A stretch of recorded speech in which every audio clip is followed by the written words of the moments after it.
Well, a very good evening, everybody. Well, we hope it is where you are. It's certainly not a very good evening here at Gulf Harbour. This is Patricia and David, Gulf Harbour Radio, ZMH 286, and we have had a tumultuous day here, one of the most exciting on record, I think. We have had torrential rain here in the Wangapara and Auckland area. We had civil defence emergencies came out on our cell phones about, I guess it was about 11 o'clock. We have had an enormous amount of rain. It's just been about, in fact, when I look through towns and cities, well, all of the different reporting points on the net service, they have 3 hourly things. We actually had the highest here in Wangapara. We had 32 millimetres in 1 hour. Today we've had 65 millimetres of rain, and that is why we've had to get our civil defence evacuation centres on standby. There has been quite a bit of flooding in the area, but so far there's been 5 evacuation centres opened, a couple in West Auckland area, Warkworth, Wellsford and Ostend, wherever that is, don't know. But we haven't been asked to do ours yet, but for those that know the area here, there's tremendous flooding down by the bottom of the hill where the New World is and the leisure centre. So there's just spots around the peninsula where it's low-lying. Had a picture from Manly, a house flooded. Again, it's at the sort of a bottom of an area. So yes, the old system of drainage is doesn't cope with these massive events. It's just been incredible.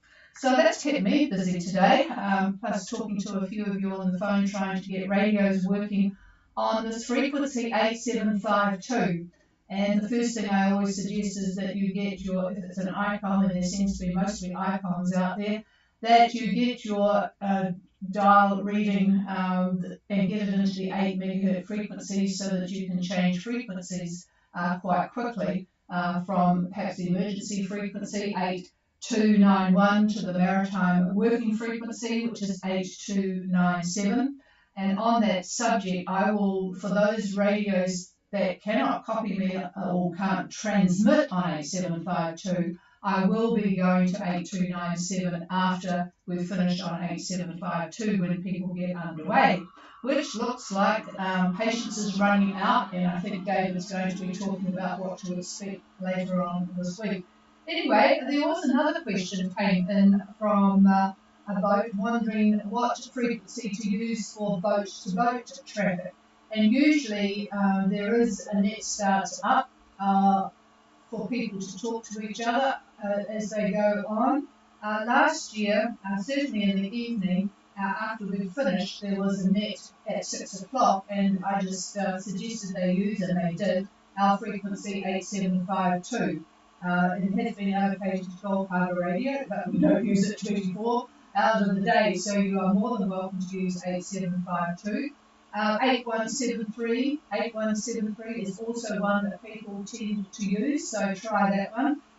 It's always good to set up a couple of frequencies so that if people want to have a long chat, just one-to-one, a couple of boats, then you can let them know what frequency to use, and it's quick and easy to find. That's why I suggest that you go to the 8- frequencies, so that you need to set that up in your when you're looking at things, so that you have the 8- whatever on the top and the frequency on the bottom, and just have a few frequencies ready so that you can quickly shift to have a gap.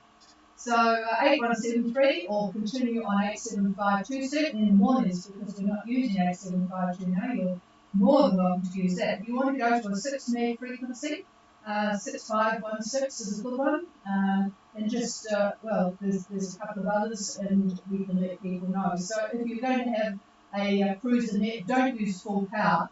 I want you to use full power when you're talking to me, because it's only very brief and you'll be far away, and you will need full power, but when it's chatting to friends, your transmissions will be longer and you'll be closer, so you won't need high power. So make sure you know how to get from high power, which on the icon is pretty high, it's 150 watts. So go down to 60 or 50, whatever it is, can't remember, or even 25. And certainly if you're doing pack door, you don't need anything more than 25 watts, that's for sure.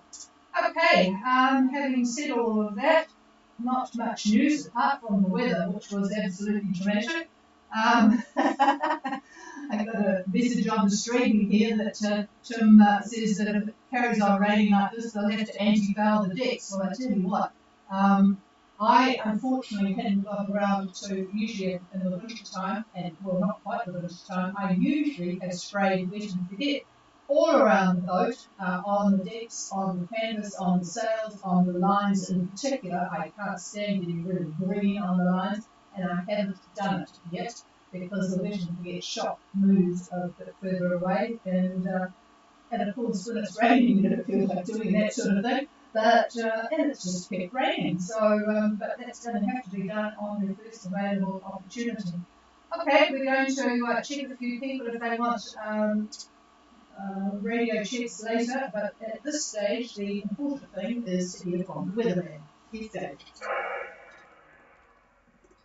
Alrighty, good evening. And I thought what we would do, as you know, I tend to give little weather lessons, so I decided to do that tonight.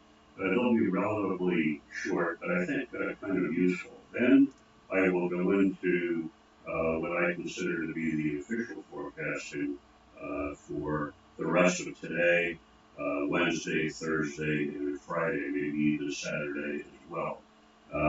Then we probably will look at what as you know, I tend to use Windy, so we'll look at EC and we'll look at GFS as well.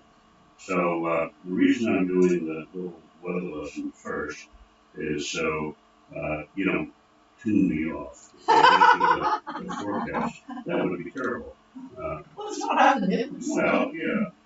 Anyway, so what this little topic is, and I think it might be useful, informative anyway. So when we look at a synoptic chart and we see a depression or a low, it's pretty obvious that the shape is more or less a circle or an oval or thereabouts. And within the low there is usually drawn a cold front and oftentimes a warm front. In fact, a few years ago, New Zealand never put in warm fronts. There was a big controversy regarding a true warm front down in the far southern ocean, but now they seem to have changed their minds and they do have warm fronts as well. But anyway, for this particular short discussion, we're just going to visualize the cold front. And we are taught that the circulation in a low is clockwise, or what we would say technically is cyclonic. And it's very easy to get the impression that the air just goes round and around and around with a little hiccup at the front. So anyway, we've had quite a few emails over the years basically questioning as to when a front actually passes you. Does the wind back or does it veer? Very interesting question. On the east side of the front, the winds, as you all know, if you've been down here a while, are usually roughly northeast to northwest. And on the other side of the front, it's often west or southwest. And all this varies just a tad bit. But generally, that's pretty much how the winds do flow. So, question is, does the wind go clockwise from northeast to southwest or counterclockwise? And my answer to that, my answer to all these little emails, was that generally the effect is counterclockwise. And there's quite a bit to this, probably more than really what meets the eye. So to explain what I mean, the most major concept to learn, and this is actually pretty important, is that the wind flow around the low is not continuous. This is the most critical thing to visualize. The two air streams, they do not blend together at the front as you think they might. They actually clash, but they don't mix. So this actually work? The airstream on the warm side of the cold front is moist and it's warm, and you can imagine how this is happening because that airflow is coming on the equator side of the Southwest Pacific, where the air is warm, the water is warm, and when the air is warm, it carries more moisture and so forth. So that's why we get readings of moisture being much higher. But when it meets the wall of cold air, it rises abruptly, and it's this ascent that causes the cloud to form and subsequent precipitation or rain, if you will. So if we were able to color the air parcels with some sort of a tracer, we would see this effect. Now, on the other side of the front, on the cold air side, we find a high. High always follows the front, always follows the cold front. Now, the high serves to push the depression onward. So air parcels in the high are descending, and that is what they do at the front. And that's also why after the front passes, the sky clears. The air that's coming down towards the surface dries out, clouds disappear, and things are looking pretty good. Now, to visualize what happens near the cold side of this front, picture the high whose flow is obviously anticyclonic. I think you all know that by now. As this flow nears the front, nears the cold front, it discovers that there is a pressure drop there, a pressure drop right along that cold front. And that turns the flow that's in the high from anticyclonic to cyclonic, literally turns it. So since the cold air does not penetrate the front, does not go through the front at all, it shifts to the right, and it gets caught up in the circulation of the low to the south, more or less going side by side with the flow on the warm side. So that is pretty much how everything works. So hopefully that will give you an idea as to the flows that are going around a depression.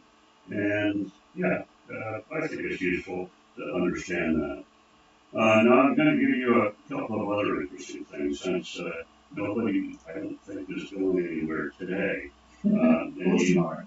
Maybe tomorrow. Some people may be going tomorrow. We'll talk about that in a minute.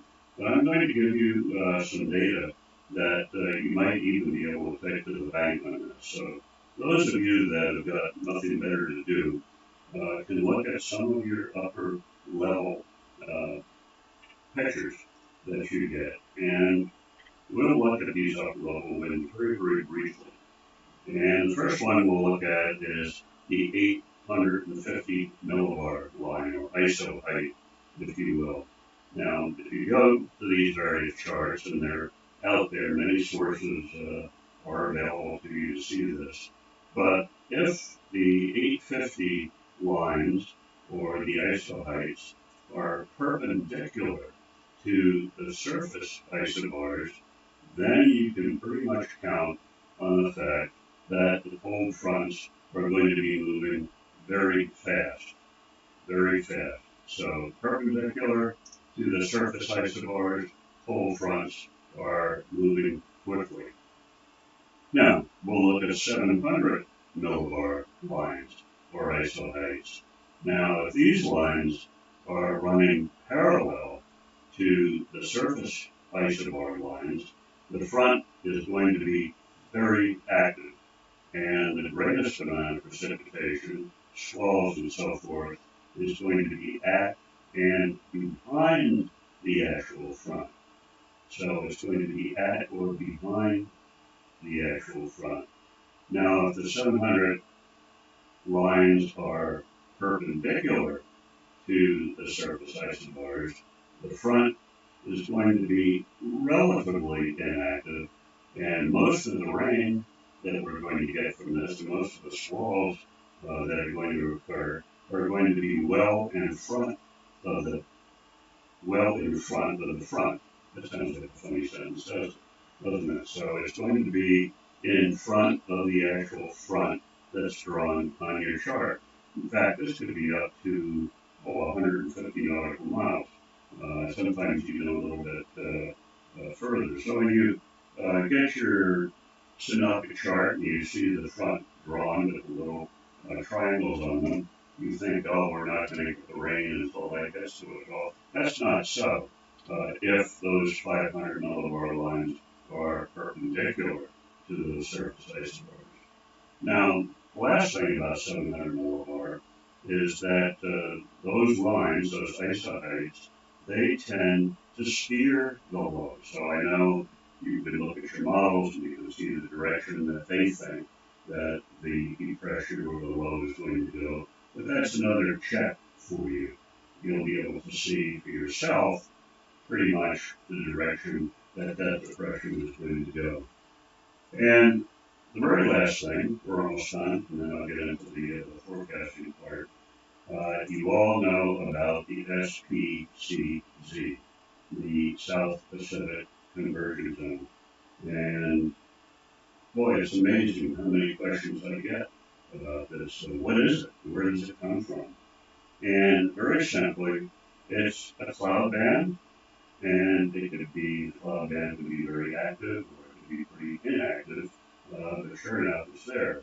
And it's caused by the very simple convergence of winds that are coming from the semi-permanent high that sits near Ecuador on the east side of the Southwest Pacific, and winds from the southerly quadrant flow ahead of the migrating highs in the Southwest Pacific. So all the highs that we see that are coming from the Tasman or the Bight, starting from the Bight or western Australia and moving east, those as they move from west to east, they're sending flow up to the north, and those are typically your trade winds, your southeast trade winds.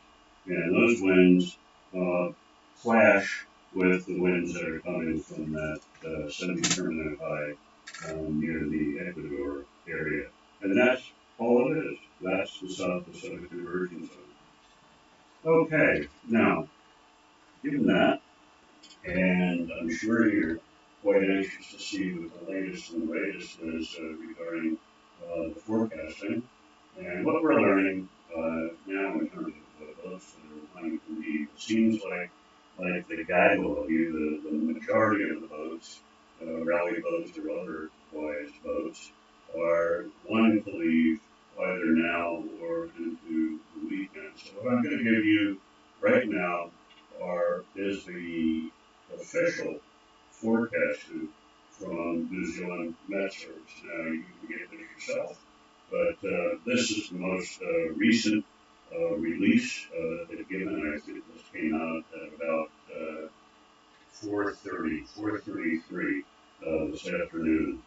So today we're looking at northerly 30 knots and expect to ease to northwest 20 tonight, and the rough sea that's associated with that is going to ease. Now this area, by the way, is Brett, the sea area of Brett.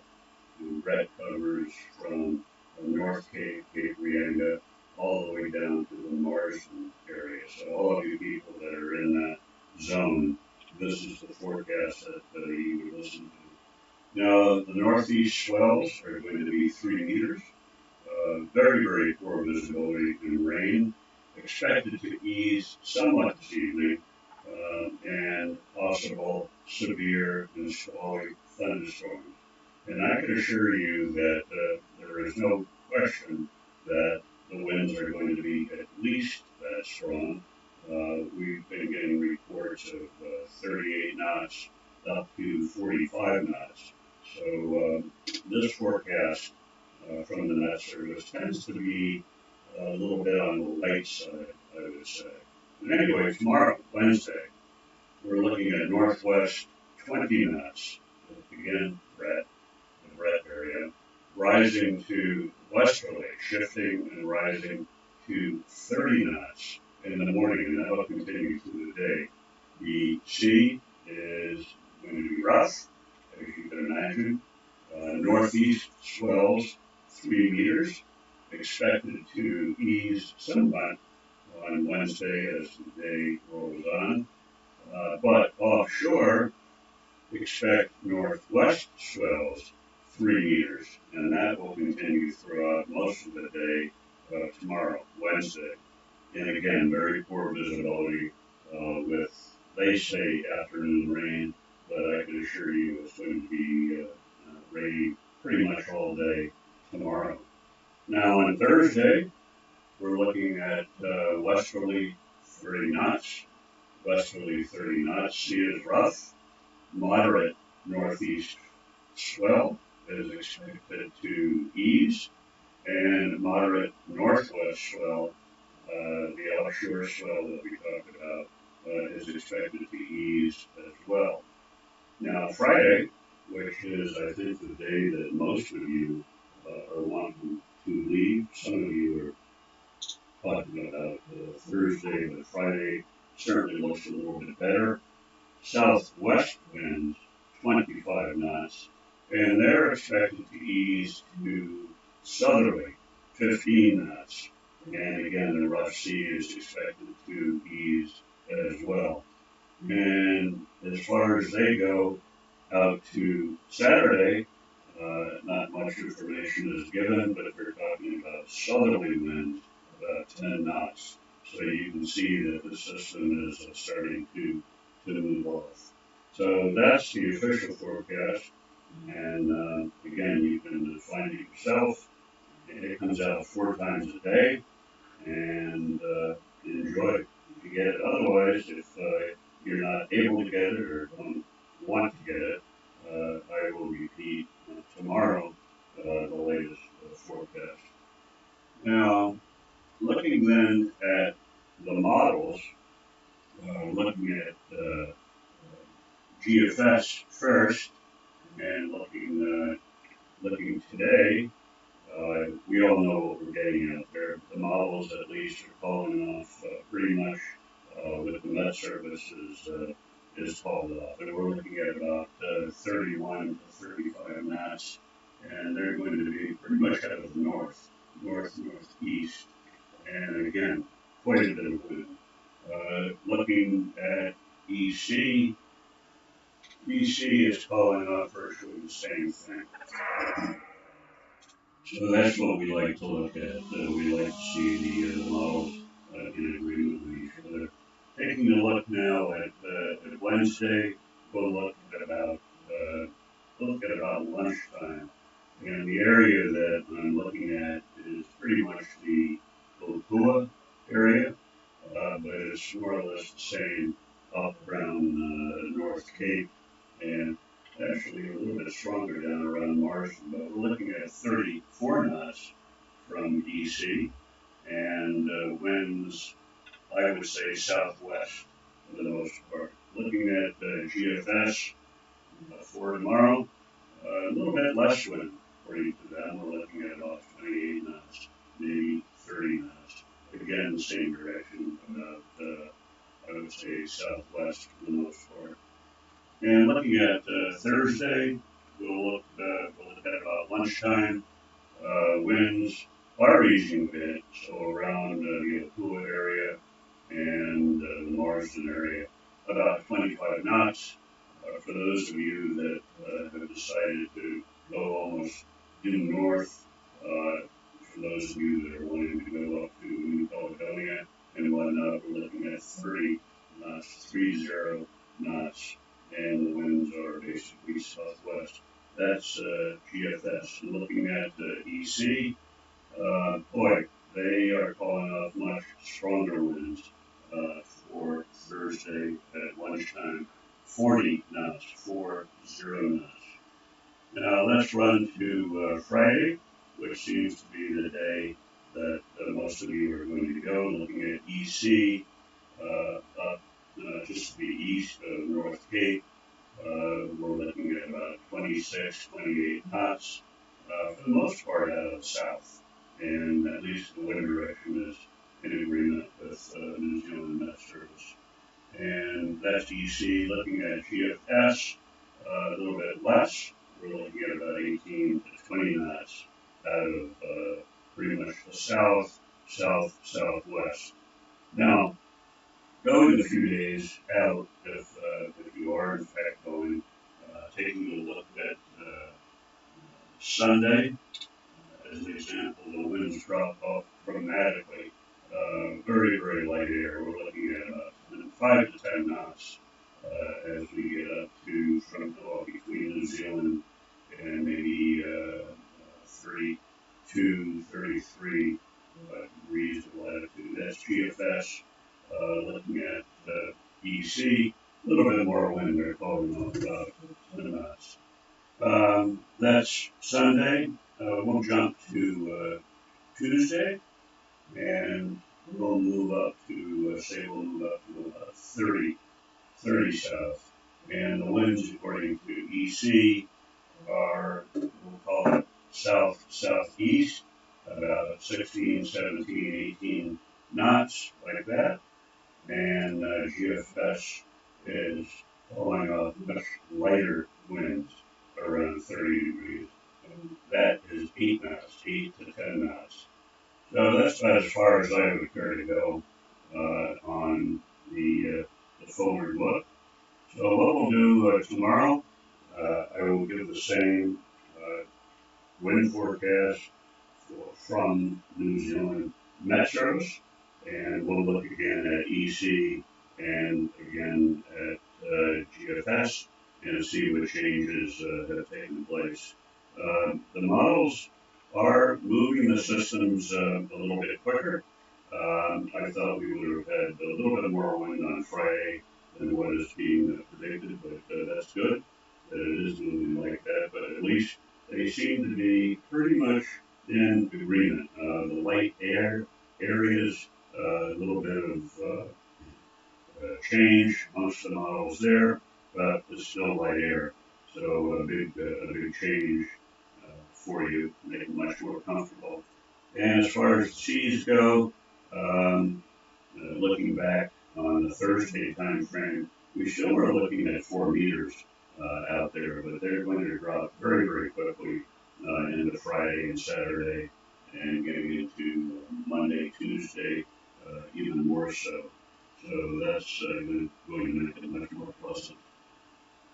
So that's pretty much it. We've answered quite a few emails today, people with questions and so forth.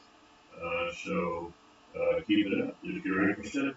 And that is all I have. So I'll pass it over to the chief, and we'll see who's out there that wants to talk to us. Okay, well, I was just, when you were giving the talk on, what the winds are doing following the front, I thought, I'll go to the synoptic chart, and, oh my God, if you blinked, there's one front after another. It was interesting, we got a message from Andiamo this morning, and Michael said they had a 38 knot gust in a rain squall, but now he's just reported the wind is only northeast 5. It still hasn't started to swing back to the northwest, but presumably that's going to happen as we all snooze. So there you go. It's just an amazing looking, it's a horrible looking synoptic chart. I tell you what, if you look at the 12 a.m. one here, you just wouldn't know what to do or what to expect. Okay, is there anyone wanting to make a comment, a question, have a radio check? Your turn now. Please call.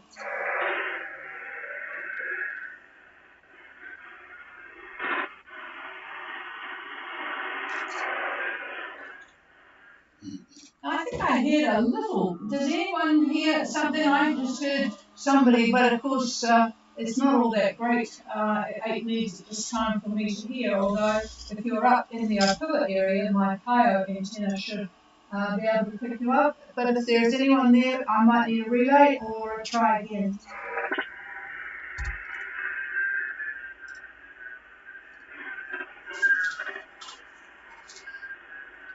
No, I think it's just a bit of interference. All right, there's nothing coming through on the streaming, so we'll say a very good night. We'll be standing by here for a lot of time because of the forecast and the flooding.